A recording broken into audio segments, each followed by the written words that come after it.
Toinen mun vaaliteema on se, että me tarvitaan tänne monitoimiareena.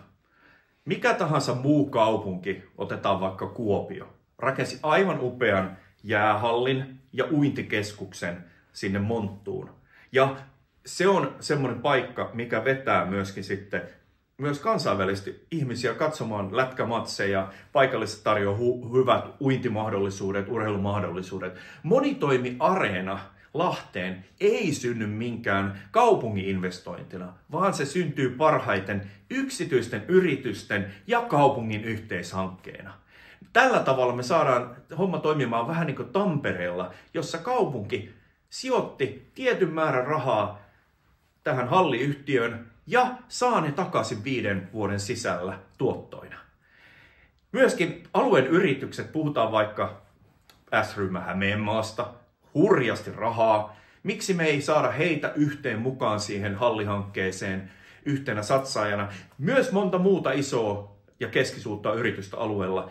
Houkutellaan ne mukaan siihen hankkeeseen, pistetään se hallihanke liikkeelle. Tämä myöskin ei pelkästään takaa sitä, että me saadaan upea liikunta-areena sinne, jota voi käyttää sitten myös vaikka konsertteihin, vaan me myös saadaan se, että näitä nykyisiä paikkoja vapautuu niille, kuten esimerkiksi messukeskus, joka aikaisemmin oli pelkästään jalkapalloilijan käytössä. Annetaan se takaisin jalkapalloilijoille silloin, kun ei tietenkään ole mitään tapahtumia. Eli me tarvitaan uusia aggressiivisia toimenpiteitä, jotta nämä asiat menee eteenpäin. Olen mukana siinä ja nyt hommataan kaikki muutkin tämmöiset keskeiset tahot täällä Lahden alueen mukaan siihen ja pistetään se homma tapahtumaan seuraavan 3 vuoden aikana. Mä haastan nyt kaikki alueen yritykset ja kaupungin ja muut toimijat siihen hallihankkeeseen mukaan. Tämä hallihanke ei ole mennyt mihinkään suuntaan viime vuosina, vaan se on jankannut paikallaan.